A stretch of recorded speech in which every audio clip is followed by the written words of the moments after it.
Hello जी, हर हर महादेव। कैसे हैं आप? तो ये देखिए, हमने लगा ली है मेहंदी। जैसे कि आप लोगों को पता था 27 को तीज था, मैंने खुद से मेहंदी लगाई थी और वीडियो पतिदेव से बनवाया था, तो इस तरीके से बना दिए थे। आप लोगों का तीज कैसा गया कमेंट करके ज़रूर बताइएगा, और जिसको तीज का मतलब नहीं पता है वो भी बताइएगा। तो सबसे पहले मेरा मॉर्निंग का लुक है ये, जो मैंने ग्रीन कलर की साड़ी पहनी थी। आप लोग बताइएगा कि हम कैसे लग रहे थे। तीज के दिन तृतीया तिथि को रखा जाता है, बिना अन्न जल का 24 घंटे पानी पिया जाता है, मतलब रहा जाता है व्रत। उसके बाद हम 2:30 बजे उठ के पानी पी लेते हैं, चाय पीते हैं। तो ये 2:30 बजे हम उठे थे और चाय और बस पानी पीते, इसे सरगी बोलते हैं। आप इसमें फल खा सकते हो, कुछ व्रत वाला सामान भी खा सकते हो।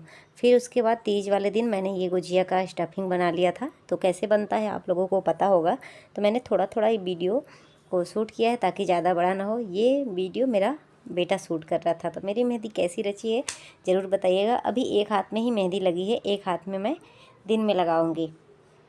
तो यहाँ पे हम गुजिया बना लेंगे। तीज का व्रत जो होता है ना, वो बहुत ही कठिन होता है। 24 घंटा बिना अन्न जल का रहा जाता है। ये भोलेनाथ के लिए व्रत होता है, माता पार्वती ने रखा था।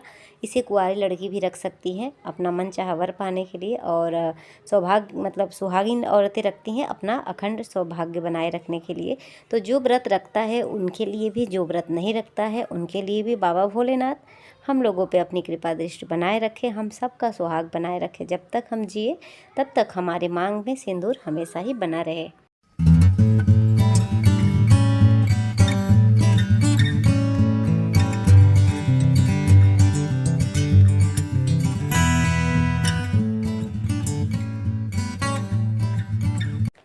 फिर उसके बाद ये मैंने पूजा के लिए अपना लुक क्रिएट किया है। आप लोग बताइएगा कि कैसी लग रही थी मैं खुद से तैयार हुई थी। और उसके बाद फिर हमारा पूजा शुरू हो गया था। मैंने बीच में पहले ही कुछ फ़ोटो ऐड कर दिया था ताकि आप लोग देखो। और कैसा लग रहा था कि मैं व्रत हूँ कि नहीं लग रहा था, मेरा लुक कैसा लगा आप लोगों को, और आप लोगों का तीज का व्रत कैसा गया कमेंट करके ज़रूर बताइएगा। मुझे जैसे भी ब्लॉग बनाने आता है मैं शूट कर लेती हूँ। उस दिन बनाना ही बहुत मुश्किल होता है, क्योंकि तीज का जो व्रत होता है ना, वो 24 घंटे मतलब बिना अन्न जल का होता है, और मन नहीं करता कि कुछ हम करें। तो ये हमने अपना चौकी लगाकर पूजा करना शुरू कर दिया था।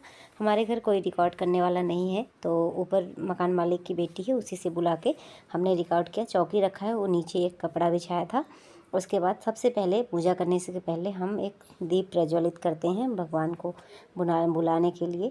तो हमने पहले दिया जला दिया था और उधर जल रखा हुआ था। जैसे भी पूजा है आप लोग देखिएगा, अगर कुछ भी गलत सही लगेगा तो कमेंट करके ज़रूर बताइएगा कि आपने ऐसा कुछ किया है। उसके बाद हम भोलेनाथ को तिलक लगाते हैं। और बहुत लोग होते हैं कि मिट्टी का भोलेनाथ, गौरा पार्वती और गणेश भगवान को बना के पूजा करते हैं। ऐसा हम भी कर सकते थे, लेकिन यहाँ पे ना नदी थोड़ी दूर है और घर पे मतलब कि ऐसा कुछ नहीं था कि जो हम उसे 5 बजे उठ के ही आपको विसर्जित करना होता है। तो इसीलिए मैंने फ़ोटो से ही पूजा कर लिया था। आप लोगों ने कैसे किया था प्लीज़ बताइएगा। फिर हम माता पार्वती को सिंदूर लगाएंगे। और पहले मतलब कि जो भी श्रृंगार का सामान चढ़ाते हैं उस दिन पूरा 16 का श्रृंगार चढ़ता है, मतलब जितना श्रृंगार का सामान होता है ना पूरा चढ़ता है। आप साड़ी भी चढ़ा सकते हो, हम साड़ी चढ़ाते थे। इस बार मैंने ब्लाउज़ का पीस चढ़ाया था, और सुहाग के रूप में आप बिछिया चढ़ा सकते हैं। उसके बाद जो भी मतलब कि श्रृंगार के सामान होते हैं, जैसे कि कंघी, शीशा, लिपस्टिक, बिंदी, सिंदूर, चूड़ी, जो भी कुछ भी होता है ना, वो सब चढ़ाया जाता है।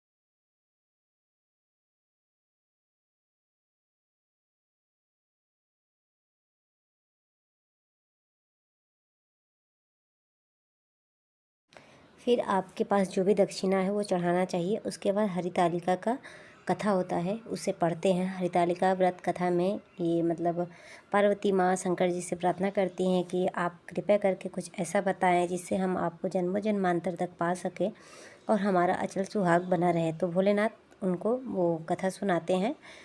तो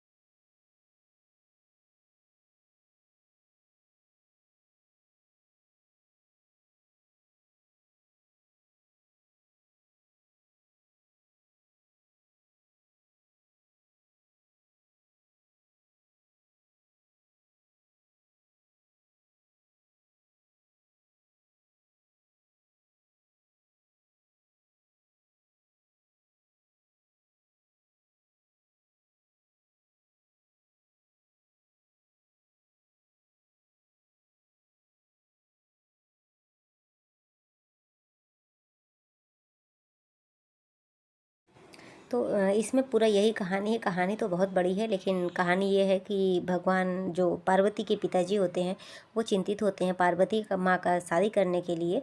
और उनको तब तक नारद जी आते दिखते हैं। नारद जी का वैसे भी काम है यहाँ का बात वहाँ, वहाँ का बात वहाँ करना। तो वो बोलते हैं कि अपने आप परेशान हैं पर्वतराज, आप प्लीज़ अपने मन की बात बताएं। तो वो बोलते हैं कि हमारी बेटी, अपनी बेटी को लेकर हम चिंतित हैं, जैसे कि हर माँ बाप होते हैं। तो वो बोलते हैं कि भगवान विष्णु ने बोला है कि आप अपने मतलब बेटी का हाथ एक अच्छे इंसान को दीजिएगा, जैसे कि हम सबके माता पिता को होता है। तो उन्होंने बोला कि विष्णु से शादी करने का निश्चय करते हैं। तो वो उनका प्रस्ताव वो मान लेते हैं पर्वतराज, और पार्वती माँ के पास जाकर ये बोलते हैं कि आपका शादी हमने विष्णु से करने का तय किया है। इतना वचन सुनकर पार्वती माँ पृथ्वी पर गिर जाती हैं। वो बोलती हैं कि मैंने तन मन धन से अपने पति के रूप में शंकर भगवान को मान लिया है, और अगर आप मेरी शादी विष्णु से करवाएंगे तो हम बिना धर्म की रक्षा किए मतलब ऐसा कुछ करेंगे। उसके बाद वो अपने घर को छोड़कर अपने सहेली के पास चली जाती हैं, और पृथ्वी के मतलब नदी के किनारे बैठकर वो उनकी जो सहेली होती हैं, सखी होती हैं, वो उनको नदी के किनारे जंगल में ले जाती हैं, जहाँ पर बैठ के वो 12 वर्ष तक तपस्या करती हैं, अन्न जल सबको त्याग कर। और जिस दिन वो मतलब कि भादो माह का तृतीया पड़ता है, उस दिन पूरी रात जागरण करती हैं, और न तो अन्न खाती हैं न तो जल पीती हैं। और उनकी सखी उनको हरण करके जंगल में ले गई थी। इसी कारण से वश से भी इसका हरितालिका का मतलब नाम पड़ा है। हरितालिका व्रत कथा भी बोलते हैं इसे। तो आप लोगों को कहानी अगर सुनना होगा तो हम किसी और वीडियो में बता देंगे। कहानी बहुत बड़ी थी, इसलिए हमने अपने भाषा में, अपने शब्दों में आपको बताया है कि ये कहानी क्या है।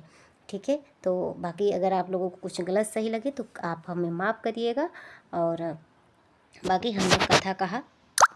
तो उनको जंगल में जाते हैं उनके पिता, देखते हैं, बोलते हैं बेटी तुम घर चलो। वो बोलती हैं कि आप मेरा शादी विष्णु भगवान से कर रहे हैं, लेकिन हमने अपने पति के रूप में शंकर भगवान को मान लिया है।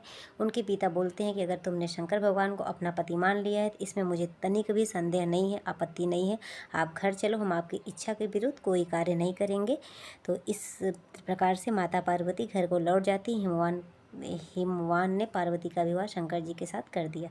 इतनी ही कथा थी। बाकी हमने उसके बाद शंकर जी की जो आरती होती है ओम जय जगदीश हरे वो किया, और फिर घर में सब लोगों को पूजा पाठ कराया। अगर आप लोगों को मेरे बोलने में या मेरी कथा में कोई शब्द गलती लगे या वो रिकॉर्ड कर रही थी मैंने मना किया, उसे माफ़ करिएगा। और ये मेरा पूजा के बाद का लुक था जो मैंने वीडियो बनाया था। आप लोगों को कैसा लगा मेरा पूरा लुक, मेरा पूजा पाठ जैसा भी लगा होगा कमेंट करके ज़रूर बताइएगा। अगर मेरे ब्लॉग बनाने में या बोलने में कोई त्रुटि हुई होगी, कोई गलती हुई होगी, तो देखिए गलती से ही हम सीखते हैं, तो आप लोग प्लीज़ माफ़ करिएगा।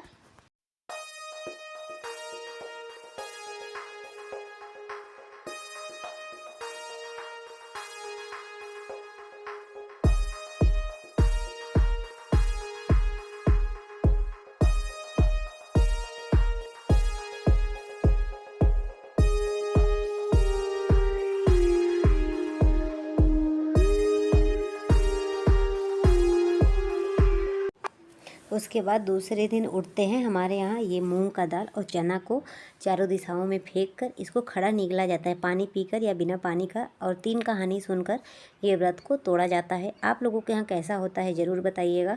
उसके बाद हम इसको सुबह निकलना तो बहुत मुश्किल होता है, क्योंकि बिना 24 घंटा पानी और न जल का रहो। उसके बाद हम शंकर जी के मंदिर गए थे, जो श्रृंगार का सामान चढ़ाए थे वो लेकर। वहाँ हमने पंडित जी को दिया था वो वीडियो, मतलब क्लिप नहीं शूट कर पाए थे, क्योंकि जैसे आपने श्रृंगार का सामान जो वगैरह चढ़ाया ना, उसके सुबह ही ले जाके आपको शंकर जी के पार मतलब वहाँ मंदिर में रखना होता है। तो गए थे, रखे थे। उसके बाद कुछ फ़ोटो हमने अपना और अपने पति देव के साथ का लगा दिया था। और बाकी आप लोगों को कैसा लगा मेरा ब्लॉग, आप लोगों को बहुत बहुत थैंक यू सो मच मेरा ब्लॉग देखने के लिए। वीडियो अच्छी लगे तो लाइक करिएगा, सब्सक्राइब करिएगा, शेयर करिएगा, हाइप ज़रूर करिएगा। Thank you so much.